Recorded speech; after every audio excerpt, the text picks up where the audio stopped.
하나님 말씀 신약성경 누가복음 15장입니다. 누가복음 15장 1절로 7절에 있는 말씀 제가 봉독하겠습니다. 모든 세리와 죄인들이 말씀을 들으러 가까이 나아오니 바리새인과 서기관들이 원망하여 가로되 이 사람이 죄인을 영접하고 음식을 같이 먹는다 하더라.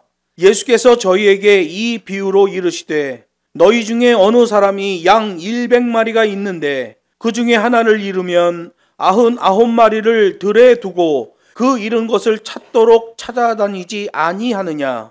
또 찾은즉 즐거워 어깨에 메고 집에 와서 그 벗과 이웃들을 불러 모으고 말하되 나와 함께 즐기자. 나의 잃은 양을 찾았노라 하리라. 내가 너희에게 이르노니 이와 같이 죄인 하나가 회개하면 하늘에서는 회개할 것이 없는 의인 99을 인하여 기뻐하는 것보다 더하리라.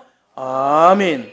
본문 말씀을 가지고 잃어버린 것을 되찾는 기쁨을 누립시다 라는 제목으로 하나님 말씀을 증거하겠습니다. 이 누가복음 14장과 15장은 잘 연결되어 있어요.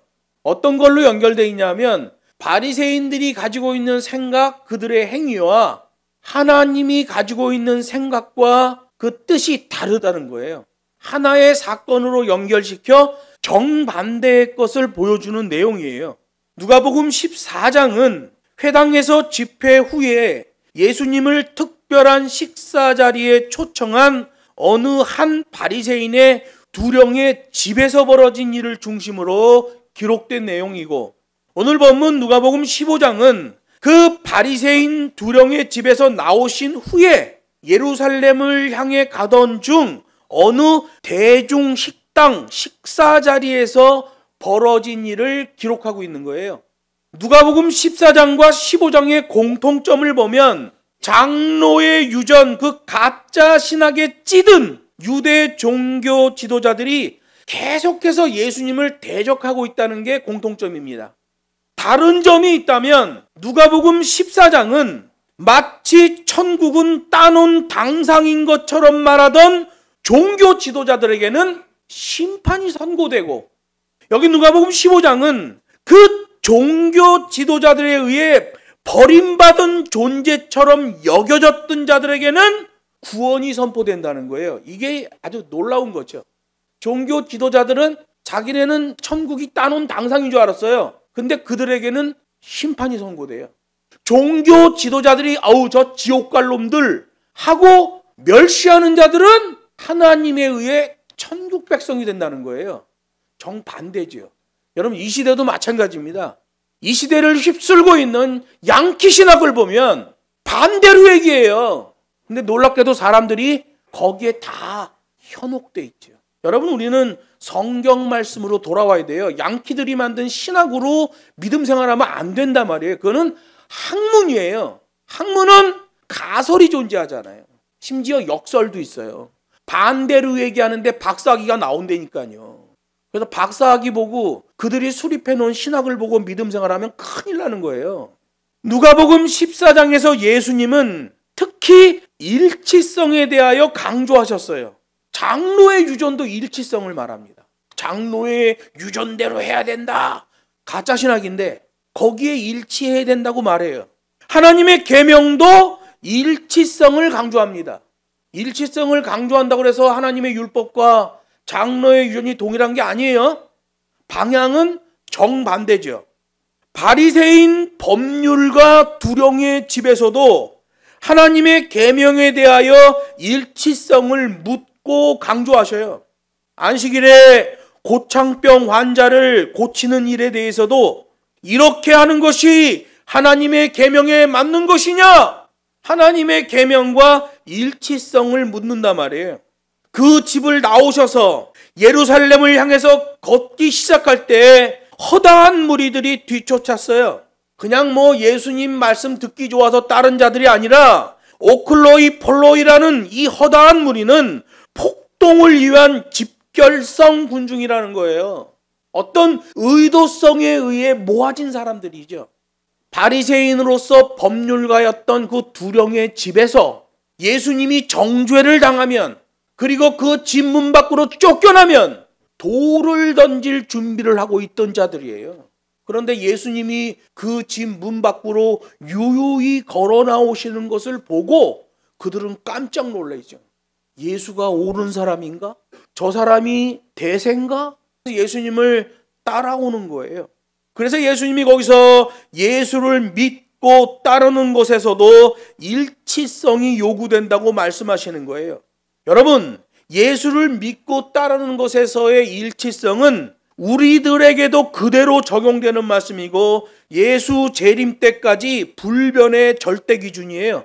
예수님을 믿고 따르는 자는 어떠한 일치성을 보여야 되는가? 자기 기준에서 따르는 게 아니라 예수의 기준에서 따라야 된다는 거예요. 이게 절대 기준이죠. 이 시대 감성주의자들 보세요. 지 맘대로 믿어요. 그건 예수를 믿고 따르는 일치성이 안 나오기 때문에 헛발질입니다. 복음 사역의 초점은 교회를 세우는 거예요. 예수님도 교회 세우려고 이 땅에 오셨잖아요. 교회 세우려고 제자들을 양육하셨잖아요. 자기 성공을 위해서 사역하는 거 다 가짜예요. 자기 성공을 위해서 사역하는 사역자들에게 아주 두드러지게 드러나는 특징이 있습니다. 그거는 구원을 미끼로 던진다는 거예요. 복음의 승리, 하나님께 영광을 위해서 사역하는 거예요. 복음에 초점을 맞춘 수축 시스템이 일치성으로 나타나게 돼요. 여러분, 복음에 붙들리면 그 욕심이 수축됩니다. 욕심이 깎여나가요. 그래서 과도한 물질에 집착하는 것이 수축되는 거예요. 그래서 여러분, 예수를 믿으면 믿을수록 물질에 대한 집착이 약해지는 걸 보게 되는 거예요. 그리고 그 물질에 대한 약해짐은 타인을 돕는 것으로 나와지는 거예요. 그래서 예수의 십자가를 기억하고 또 자기 십자가를 지고 따라가는 사람이 되어지는 거예요. 이 일치성이죠. 예수를 믿고 따르는 거는 그런 거예요. 그러다 보니 자연스럽게 하나님의 말씀 성경을 좁게 해석하고 자신에게 불리하게 적용하는 습관을 가지게 되는 거예요. 영적 수축 시스템이 만들어지는 거죠. 자유주의자들, 은사주의자들, 신비주의자들 보세요. 성경을 자기에게 유리하게 해석합니다. 기분 좋게 해석하는 거예요. 그래서 망하는 거예요. 그 사람들은 영적 수축 시스템이 아니라 영적인 활성화가 일어나요. 여러분, 그런 교회는 목사가 위험합니다. 이삭이 아브라함 낳았다고 해도 아멘해요. 그런 데는 성경을 더 좁게 해석하고 자신에게 불리하게 적용하는 습관, 영적 수축 시스템이죠. 누가복음 14장 26절에 보면 자기 목숨까지도 미워하는 자가 된다 이렇게 말해요. 여기 미워한다는 말은 철저한 일치성에 의해 타인에 대하여 자신이 유리해지는 것을 포기하다라는 말이에요. 이게 실천될 수 있는 근거는 뭘까요? 어떻게 다른 사람과의 관계에서 나의 이익을 포기하냐 말이에요. 상식적으로 안 되잖아요. 그게 더 많이 가지려고 하고 더 많이 챙기려고 하는 게 인지상정인데 어떻게 다른 사람과의 관계에서 나의 이익을 포기하냐 말이에요. 철저한 일치성 때문에 그래요. 그래서 주님이 우리를 강권하여 데려다 채우시는데 그 강권하여라는 말이 아난카손, 데려올 때도 주인의 뜻에 따라 주인이 원하시는 행동의 일치성이 보이는 자를 강권하여 데려오는 거예요. 데려온 다음에도 주인의 뜻에 따라 주인이 원하는 일치된 행동의 흐름을 권고하며 인도하는 거예요. 그래서 강권하여 데려오고는 예수 그리스도의 사역이었고 권고하며 인도하시는 것은 성령의 사역이에요.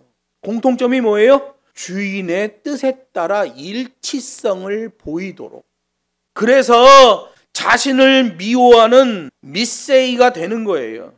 타인에 대하여 철저한 일치성에 의해 자신이 유리하게 되는 것을 포기하다. 계명에 대한 일치성은 곧 구원과 직결된다고 주님이 말씀하셔요. 누가복음 14장 35절에서 말씀하는 거예요. 계시록 수준의 심판 언어가 나오잖아요. 들을 귀 있는 자는 들을지어다 이렇게 말해요. 특히 이방인들에게는 더욱 그러하다. 포도원에 심겨진 감람나무처럼 강권하여 데려온 자이면 주인이 원하시는 일치된 행동의 흐름으로 합당한 열매를 맺어야 한다, 이거죠. 그냥 믿으면 구원받는다만 말하면 그건 이단입니다. 성경적으로 보면 이단이에요. 왜? 같이 말에 일치시켜야 되는 말을 누락시켰기 때문에 그래요. 같이 말해야 되는 게 뭐예요? 믿음으로 구원, 행위로 심판. 요걸 일치시켜줘야 돼요. 야고보서가 말하잖아요. 행함이 없는 믿음은 죽은 믿음이다. 행함과 믿음을 일치시킨단 말이에요. 믿음으로 구원, 행위로 심판. 요걸 같이 말하고 일치시켜줘야 그게 하나님의 말씀이 되는 거예요. 여기 누가복음 15장을 보면 누가복음 14장에 등장하는 기득권자들과 비교해 볼 때 정반대 진영에 있는 사람들이 등장하는 겁니다. 누가복음 14장에는 유대 사회에서 상위 1%에 해당하는 종교 지도자들이 등장하는 거예요. 여기 15장에는 종교 지도자들에 의해 버림받고 멸시받는 죄인들이 등장하는 거예요. 그런데 14장에 나오는 그들은 진노와 심판이 선포됐다면 여기 15장에 나오는 사람들은 불쌍히 여기심과 기쁨이 강조되는 거예요. 그래서 누가복음 14장과 15장은 대립적 해석으로 서로 긴밀하게 연관되는 겁니다. 그러면서 핵심적인 메시지가 뭐예요? 누구나 믿을 수 있지만 아무나 구원받는 건 아니다 라는 말씀을 해주시는 거죠. 종교 지도자들 상식적으로 생각해도 그들이 더 천국에 들어갈 사람들이잖아요. 그런데 그들에게는 심판이 선포되고 그들에 의해 지옥 간다고 여겨지는 죄인들은 칭찬하시고 위로하시고 그들에게 천국 잔치가 예비된다고 말씀하고 있는 거예요. 여러분, 그래서 부르심의 1차 믿음에서 실천하는 2차 믿음으로 나아가야 돼요. 그게 일치돼야 됩니다. 1차 믿음에서 2차 믿음으로 가는 것이 단절돼 버리면 안 맞는 거예요. 믿음으로 구원, 행위로 심판. 이게 한 세트란 말이에요. 여기 15장 1, 2절에 보면 특정 부류의 사람들에 의해 사회적으로 종교적으로 낙인이 찍힌 사람들이 나옵니다. 여기 본문 1절에 나오는 모든 세리와 죄인들이라는 말은 누가복음 15장 전체의 헤드라인 핵심 단어입니다. 만약에 누가복음 15장을 신문에다가 낸다면 제일 위에 새카만 바탕에다가 두꺼운 하얀 글자를 뭐로 쓸까? 그러면 모든 세리와 죄인들이라는 헤드라인이 만들어지는 거예요. 이 단어를 설명하려고 세 개의 비유를 드시는 거예요. 누가복음 14장이 유대 사회에서의 가장 큰 권력을 가진 상위 1% 집단 유대 종교 지도자들에 대한 심판의 내용이었다면 여기 누가복음 15장은 유대 사회에서 외면을 당하고 멸시를 당하는 최하위 집단에 대한 회복과 정당성 잔치에 대한 내용이에요. 14장에도 잔치가 나오잖아요. 유대 종교 지도자들, 바리새인들, 최고위급들이 모여서 먹는 멋진 식사, 잔치 자리가 나오잖아요. 여기 15장에서도 천국 잔치에 대해서 말씀하신단 말이에요. 여기 누가복음 15장에 등장하는 모든 세리와 죄인들이라는 말은 이들은 자의로 타의로 원래 있어야 할 곳에 있지 않게 된 존재들이에요. 원래 자기네들의 위치가 있잖아요. 유대인으로서. 그런데 거기에 박탈당한 자들, 거기에 있지 못하게 된 자들이에요. 그래서 잃어버린 개념으로 설명하는 거예요. 잃어버린 양, 잃어버린 은전, 잃어버린 아들. 그런데 다 되찾잖아요. 본래의 위치로 돌아오는 거예요. 모든 세리와 죄인들, 장로의 유전에 의해 멸시받는 자들 원위치 시켜주는 거예요. 장로의 유전도 일치성을 강조하고 하나님의 계명도 일치성을 강조하기 때문에 헷갈려 죽겠는데 방향이 정반대인데 원위치 시켜주는 거예요. 강권하여 데려다가 내 집을 채우라. 아난카슨 데려올 때도 데려온 후에도 어떻게 자세 잡아야 되는지를 원위치 시켜주는 거예요. 그래서 오늘 15장이 이렇게 중요한 말씀이 되는 거죠. 하나님의 율법에는 아브라함의 후손이요 야곱의 자손인 유대인들에게 명하시는 금지 규정들이 있어요. 그 금지 규정들의 정신은 이런 겁니다. 너희는 정결해야 된다. 너희는 건강해야 된다. 정결과 건강 보건에 대한 규정이에요. 그런데 유대 종교 지도자들은 장로의 유전을 만들고 그것으로 유대 사회, 유대인들을 엄격하게 통제하는 데 악용하는 겁니다. 구원의 미끼를 던지고 우리가 시키는 대로 해야 된다 라는 미끼를 던지고 사람들을 통제하는 수단으로 삼아버린 거죠. 하나님의 율법에서 말씀하시는 참 의미를 변질시켜 장로의 유전을 중심으로 금지, 의무, 별도 규정을 만들었던 거예요. 이게 이제 위험해지는 거죠. 별도 규정. 하나님의 말씀이 아닌 다른 것을 만드는 겁니다. 이 시대에도 조심해야 돼요. 양키 신학. 정말 조심해야 돼요. 하나님의 말씀 아닌 다른 걸 만들어냈어요. 그럴싸하죠. 근데 안 맞아. 그래서 여러분 유럽 교회가 개차반이 된 거 아니겠어요? 미국 교회, 한국 교회 다 개차반이 되는 거예요. 그 신학 따라가면 다 개차반 되는 거예요. 장로의 유전에서 명하는 금지와 의무에 대한 규정을 지키지 않는 자들은 죄다! 죄인으로 낙인을 찍어버렸단 말이에요. 장로의 유전은 두 가지로 죄인을 찍습니다. 하나는 도덕적 삶에 이르지 못하는 것, 간음자, 그 다음에 속이는 자, 불경스러운 직업을 가진 자도 죄인으로 취급했습니다. 세리, 목자, 행상인, 물건 팔러 다니는 사람, 그리고 피협공, 양 가죽 가지고 뭐 만드는 사람들 있잖아요. 그런 사람들을 전부 죄인이라고 그랬어요. 이런 사람들은 유대 사회에서 공직을 맡을 수 없고 증인으로도 설 수 없었습니다. 내가 현장을 봤는데 A라는 사람과 B라는 사람의 문제가 발생했어요. A라는 사람이 오라. 근데 그것을 본 사람이 목자야. 그 목자가 증인으로 서서 A라는 사람이 맞습니다. 상황이 이렇게 된 겁니다. 라고 말해야 되는데 목자는 증인 자격이 없어요. 사회적으로 완전히 매장되어 있는 그런 사람이에요. 따라서 누가복음 15장에서 말씀하시는 복음은 특정 세력에 의해 소외되고 버려진 자들에 대한 복음을 말하는 거예요. 상반된 두 그룹이 나오는 거예요. 하나님의 말씀으로 되어지는 그룹, 장로의 유전으로 되어지는 그룹, 서로 상반돼요. 그러면 어떻게 돼요? 하나님의 말씀으로 돌아와야죠. 이 시대에 조직신학으로 믿음을 구축한다는 사람들, 성경으로 믿음을 구축한다는 사람들, 이 크게 두 그룹입니다. 조직신학은 누가 만들어요? 양키들이 만들었죠. 양키들은 어떤 역사를 거쳐왔어요?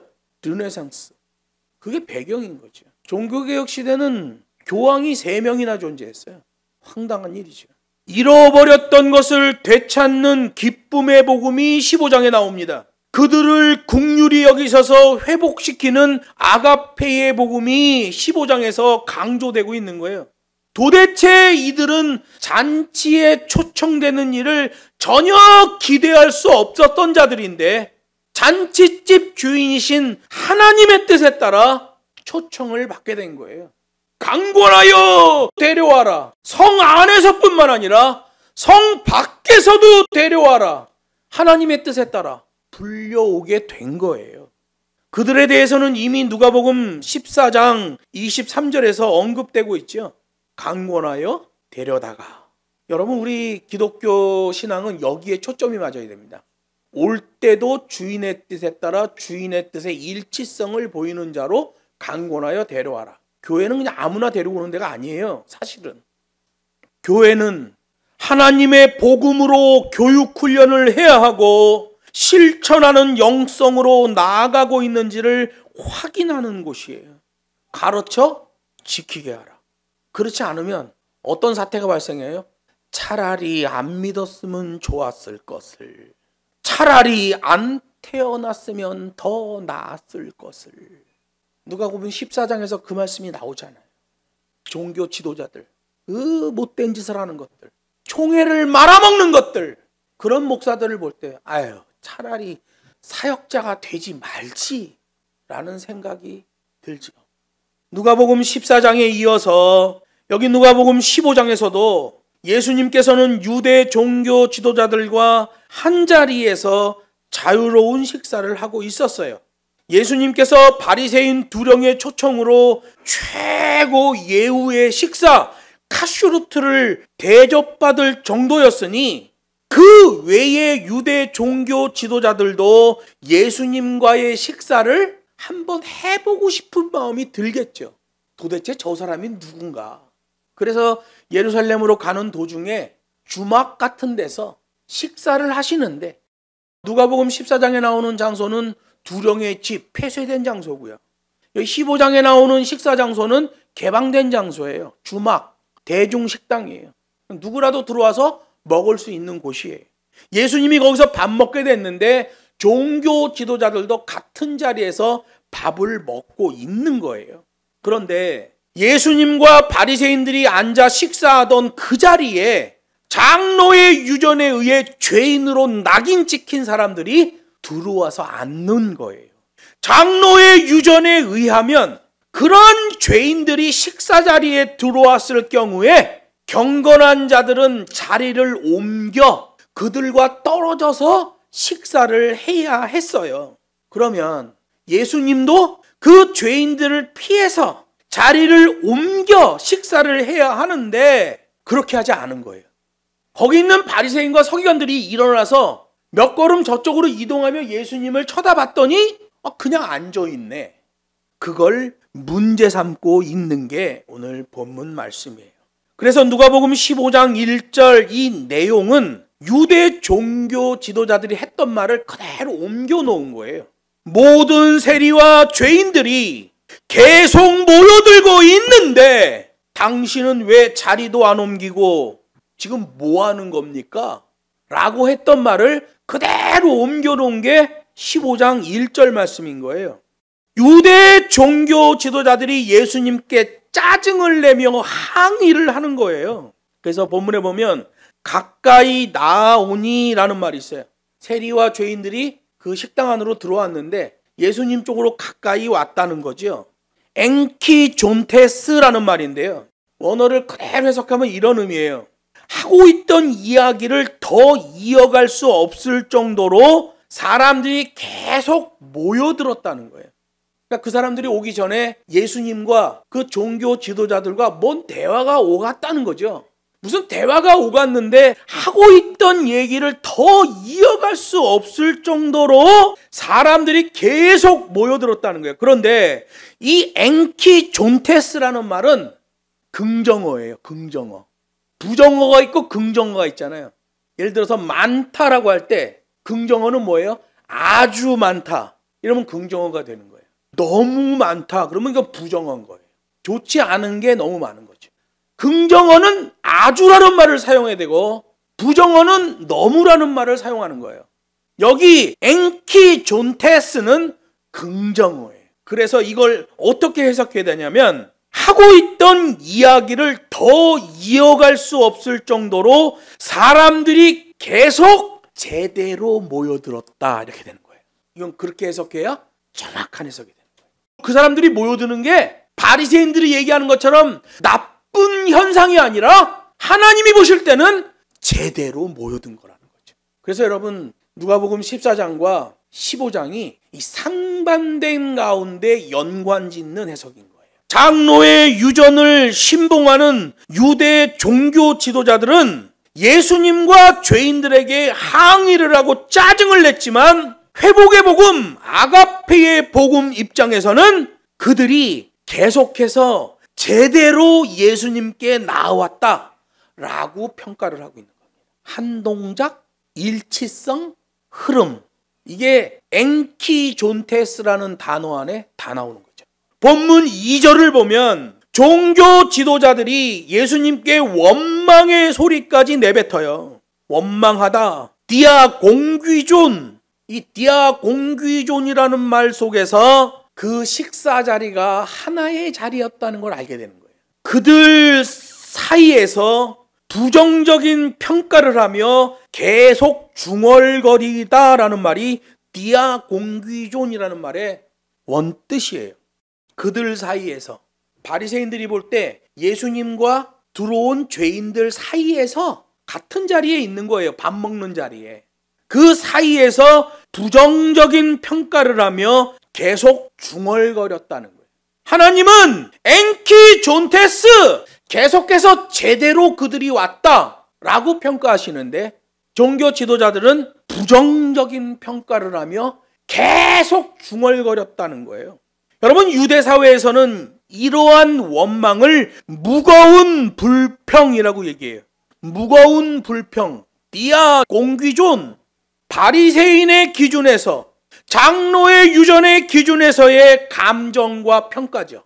그렇기 때문에 그 상황을 만든 예수와 세리와 죄인들은 사회적, 종교적으로 보복을 당하게 될 것이다 라는 말이 여기 안에 복선으로 들어있는 거예요. 무거운 불평이다.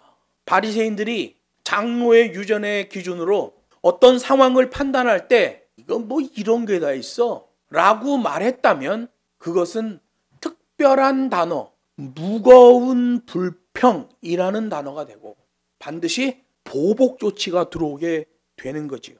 그 바리새인들은 상대방 죄인을 향해 경멸의 소리를 계속 질렀고 예수님을 향해서도 번갈아가며 분노의 불평을 계속했다는 거예요. 여기서 계속했다. 이 계속이라는 의미가 누가복음 14장과 연결되는 거예요.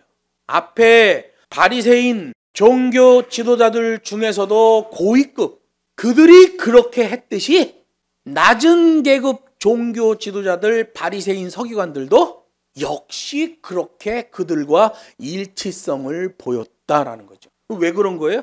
한결같이 그들은 장로의 유전 때문에 그런 거예요. 그래서 여러분, 이 가짜 신학이 하나 들어오면 그냥 망하는 겁니다. 바리새인들은 예수님이 장로의 유전이 죄인으로 규정하고 있는 세리들과 죄인들을 귀한 손님으로 응대했다며 화를 낸 거죠. 죄인을 영접하고 음식을 같이 먹는다 라는 말이 상황 얘기하는 게 아니에요. 이거 심판입니다. 바리새인 입장에서 심판을 해주고 있는 거예요. 죄인을 영접하고 음식을 같이 먹는다라는 말은 어떤 심판 언어냐면 예수는 더 이상 유대 선생으로서의 자격이 없으며 멀리 해야 할 대상이다 라는 말이에요. 보복 조치를 하고 있는 거예요. 그리고 여기 2절에 보면 이 사람이 죄인을 영접하고, 이 사람이라고 번역된 이 단어, 누가복음 14장 30절에 나왔던 단어예요. 망대를 쌓는데 들어가는 돈을 계산하지 못해서 쌓다가 말았어. 그랬더니 사람들이 얘기하는 거예요. 이 사람이 도대체 뭔 생각하고 졌길래 짓다가 말았어? 시작과 결과가 일치성을 보이지 못하는 놈이네 라는 욕이었잖아요. 누가복음 14장 30절에 나왔던 그 욕을 여기 누가복음 15장 2절에서 바리새인들이 예수님을 향하여 욕하는 거예요. 상당히 분노했다는 거죠. 장로의 유전에 대하여 일치성을 못 보이는 놈 하고 예수님을 욕한 거예요. 정작 변질되고 왜곡된 것은 장로의 유전인데 거짓에 경도돼 버리니까 반대로 판단하는 거예요. 마약 중독자가 그렇잖아요. 정상적인 사람이 보면 마약을 먹으면 죽는단 말이에요. 근데 마약 중독자는 안 먹으면 죽을 것 같아. 반대로 생각한다니까. 가짜 신학에 오염되면 하나님 말씀하고 반대로 생각해요. 본문에 죄인으로 평가되고 있는 사람들은 왜 그렇게 부정적 평가를 받아왔을까요? 그 변질되고 왜곡된 기준에 의해, 장로의 유전에 의해 그들은 죄인 취급을 받았던 거죠. 본질을 잃어버리면 변질되는 거예요. 기독교의 진리는 고난의 십자가예요. 그리고 각자 자기 십자가를 지고 예수를 따르는 것으로 일치성이에요. 각자 자기 십자가를 지기 때문에 손해볼 각오를 하고 사는 사람들이 회복해야 돼요. 우리 각 사람이 이것을 회복해야 돼요. 하나님과 돈을 저울질하고 있지 않는가? 주님이 주신 말씀에 아가페 한 동작 해야 돼요. 그래야 회복될 수 있어요. 주님이 말씀하신 계명에 대한 일치성, 변질된 가짜 신앙이 아니라 성경에서 요구하시는 그 신앙, 강권하여 데려와라. 데려올 때도 그 자세의 믿음, 데려와진 다음에도 그 자세의 믿음. 오늘 누가복음 15장이 말합니다. 그들이 잃어버렸던 자들이고 그들이 찾아진 자들이고 그들을 기뻐할 것이다 라고 말씀하시는 거예요. 3절부터 시작되는 잃은 양 한 마리에 대한 비유는 다음 시간에 이어가도록 하겠습니다.